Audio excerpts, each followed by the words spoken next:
Right guys, so issue-free street techniques, okay? Play with eyes. See these little things, the reason I'm going to play with eyes is quite simple. We'll give you a theory to work with, we'll give you loads of techniques to do, but what we're going to do is try and get to the eyes, no matter what's happening today. The reason and the benefits for eyes are quite simple. If he grabs hold of it, you know, he might be thinking about attacking me now. If I kind of grab hold of an eye and I push into it, I think, or should I say I know from experience, he will save that eye. So a hand's going to come off. So we're going to start working on this fact. Even though he's attacking me, that's all good and famous throwing punches. And if I'm keeping him still, if I can get to this face here and I can get the eye, he starts grabbing hold of me. So we're going to work our way to the heads, guys. So we can turn them into defending. And when they're defending, we can attack a little bit more. So have a look at this section. Let's play with some eyes.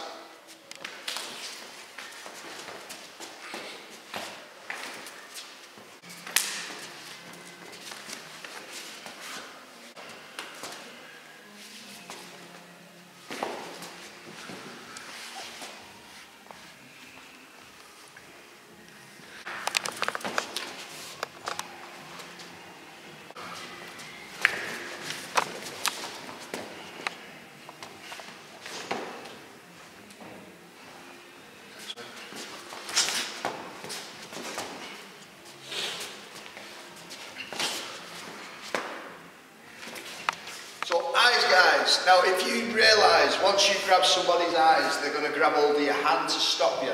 Well, it also puts us in a position where you've been trained with wrist locks, probably, but you know wrist locks don't come from these situations where he grabs. So my idea is this: I managed to get the wrist locks to work because of the situation I put where he wanted to grab my wrists. Okay, so I was kind of baiting him into grabbing.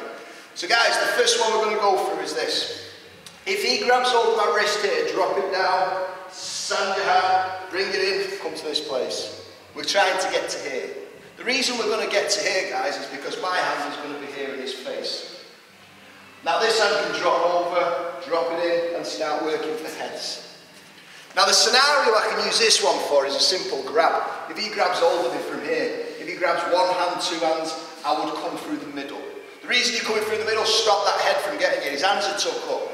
If I come on the outside, he bridges them, he draws the line straight through. It's always through the middle. So guys, watch this little scenario, okay? Work with it against the wall, stood up, have some fun. Have a look at this bit.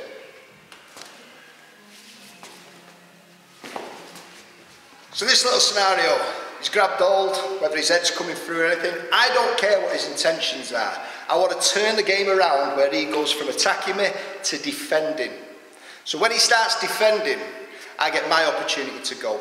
And like many people know, don't ever let them have a go. It's always going to be your turn. Now he grabs hold, and this is where his mode goes into attacking, whether he's headbutting, he's throwing knees in. I'm in a position here where I don't have to worry about his hands too much. He's using them to grab. So rather than punching and grabbing here, straight through the middle. A basic rule. As I come through the middle and I hit it, slap the face and make sure your thumbs go high. We'll go through this in a minute. He grabs hold of the wrist, and I don't know which wrist he grabs. But if I want to go both sides, I can press and keep on, and he will grab both hands. Then drop your hand down the body, elbow over, stab it, and we're getting through the gap, guys, so I can smother it. Now I've turned him into, and this hand, don't forget, it's still near here, which is going to take this hand. I just want to know, will my partner punch me? Well, if I'm stood here, can you throw punches in? Probably. If I get into that, he instantly grabs hold of my hand, which gives me the chance to start working knees. I'm already in the corner and we're into arm drags. So look at this a little bit closer. The eyes. Where my hand starts. If I grab him, will he pull my hands down? Of course he will. So let's say I start on level with the eye. He grabs hold of my hand and I now have to try and get up to get to the eye. I am fighting an uphill battle, guys. However, if I start higher up, and he grabs my hand, there's a good chance he will pull my hand down into the area. So as a basic rule, get high up. Always get higher than you need to be. So when he pulls it down, you're landing to the place you want to be. Thinking about eyes as well, the bottom part of the eye, press it in, is nowhere near as effective as the top part of the ball of your eye. So even if I stand there on myself and start touching, start high, drop it down, when you feel it sink in, push. It is that simple. So, he's grabbed hold, I've managed to get an eye, and he's grabbing here. I want this wrist. I feel a little bit better, so I put a bit more pressure on that one. Drop it down, clears the head for your headbutts. Sticks your knees. This hand could draw it off quick and start striking, and you're into this position. So just practice getting to the eye. And come through the middle.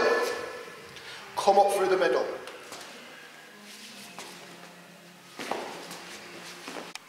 Yeah, okay, so the last thing I want to do really with street techniques is give you a guaranteed scenario. I prefer just having theories and places that I know work for me and what that place actually does. Now, I've established going for the eyes turns them into defensive modes, turns them into survival. We all need to see. It's not like a pressure point you can find that are effective on some people.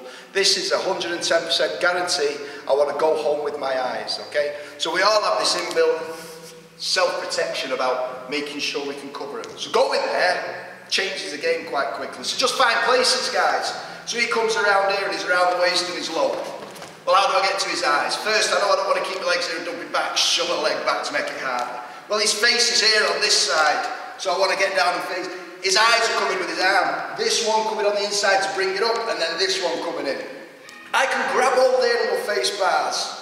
I can grab noses, but I just know if that finger touches the eye, that hand comes off my leg. So if I come here and stick it in, that hand's coming off again. My knee's already close behind him, I can bend and turn and twist. The main thing is he turns from attacking, so watching this closely. Watch his aggression levels while I'm trying to defend a takedown. So he comes in, and he's struggling, and he's still fighting. Keep going, get me down. He's still fighting, and he's still fighting. And this is arms trying to get hands, and he's still fighting. It's difficult for him to get down, but guys, that was a very long drawn out fight. Within that, I had plenty of time to get to a place that would have changed the game. So he comes in again, let him settle, I've got myself nice and down, get it up, get that eye touched there, and his hands come off. Then turning it around wouldn't be very difficult. So guys, just find the eyes, slide it down your hip. This bone here is a good little tip to get the bridge gap and come over the top. Doesn't mean this hand can't fit you underneath and grab the eyes as well. So just try it. Can you stay against the wall while someone's trying to pick you up? Ground low and find that face. Remember, the bonus for us, he's using both his hands and both our hands are free. Come this way, come this way, come this way. You choose, but get to the eyes. Okay, so listen, I keep saying it's 110% guaranteed. It's a guarantee. There's going to be people out there saying, well, it's not a guarantee. You stick your finger in my eye and I won't stop fighting. Well, that's fine. I'll stick my finger straight in your eye and you lose your eye. And I don't mind if you want to fight with one eye versus my two good eyes. The tables turn and the advantage is on my side again. So if you've got a guy, and this is what I've said about self-defense, this isn't a normal scenario when you're going for somebody's eyes, potentially blinding them. This isn't a scenario where he's just called you a fool or a donkey, okay? This is kind of like a position where you go, I am in big trouble. You know, there's something I've got to do, life-threatening. Well, listen, the eyes work from anywhere. They just do. If with basic facts of he'll either defend him or he loses it, okay? Each one of them changes it from him attacking me and being able to be fully conscious and bright-eyed while attacking me. So we'll just go through any different position. I don't care where it is. If I've got these hands that can reach to him, then I do like going for the eyes. So let's start with the side headlock. Can I get to his eyes? He gets me the side headlock from here. Getting up to this side, it's hard because they're going to turn the face. But if I can come through the middle and then get up, I will get both my hands here. And now this will be a position where I know he will let go. And if he doesn't, he's stupid and I get the win. So you're pressing from here now and he's going to let go to defend it. He puts him on this angle.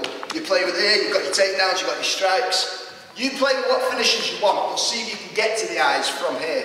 Getting to the eyes will be this important, okay? Let's bridge the gap, see if you can feed through here. Even on the way you can grab things and twist them and get your elbow out, then drop it down. Guys, my hands now can reach all around his face, and I don't care if he turns it sideways. So this is a good position. Even works if he's just up still and he's just grabbed hold of me and he's bringing me in. I win in this scenario. He can bring me in as much as he wants, and I can snake round and grab that. When I can get the eye, I can angle his head this way or this way. I prefer backwards, and let's not forget when the head's up, throats are open. But you must understand it's quite an extreme place to go.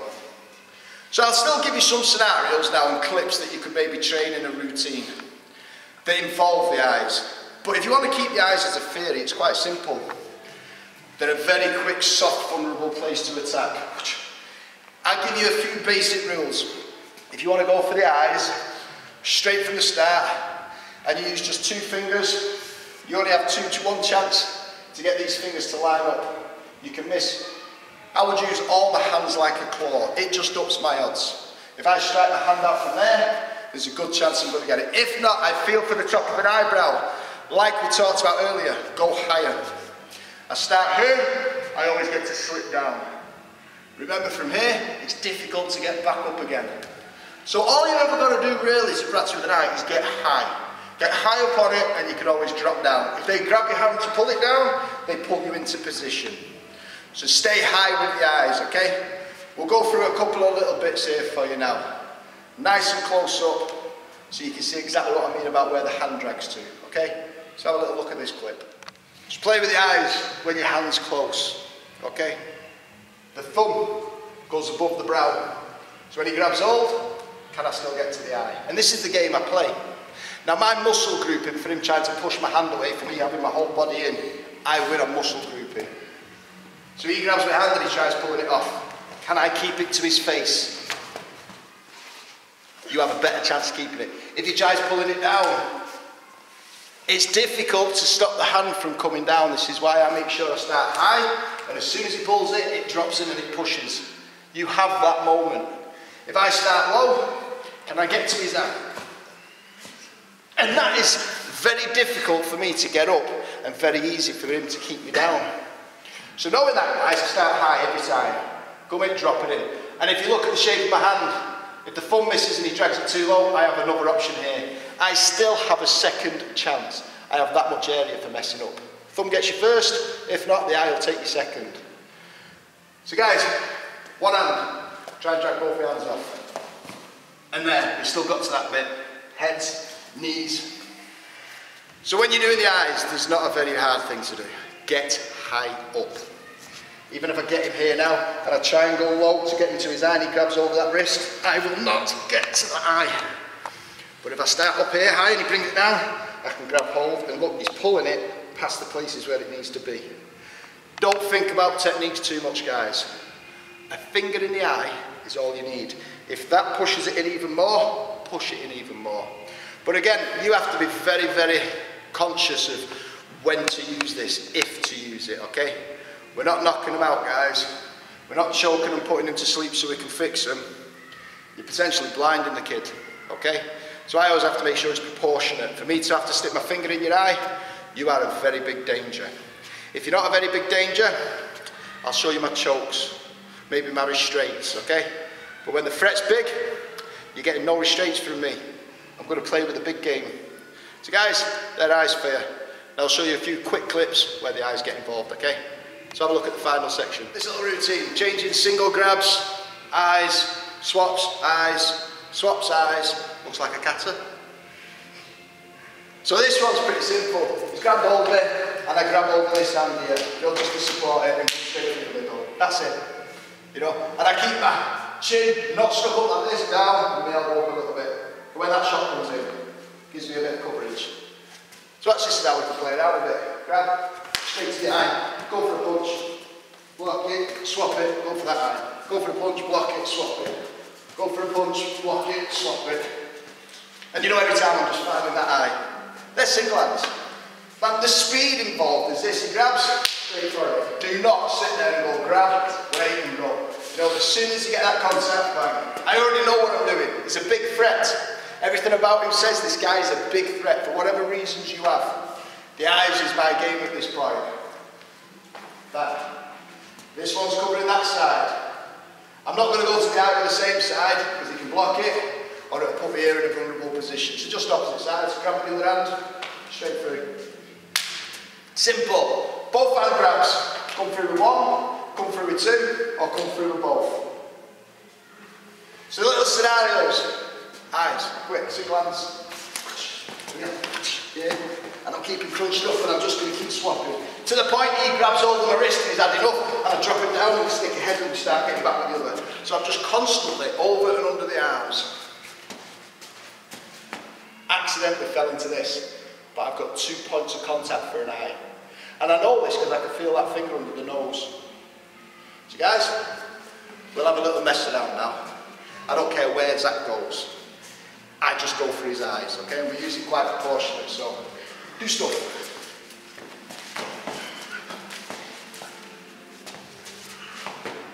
He can go around the waist, try and take us down.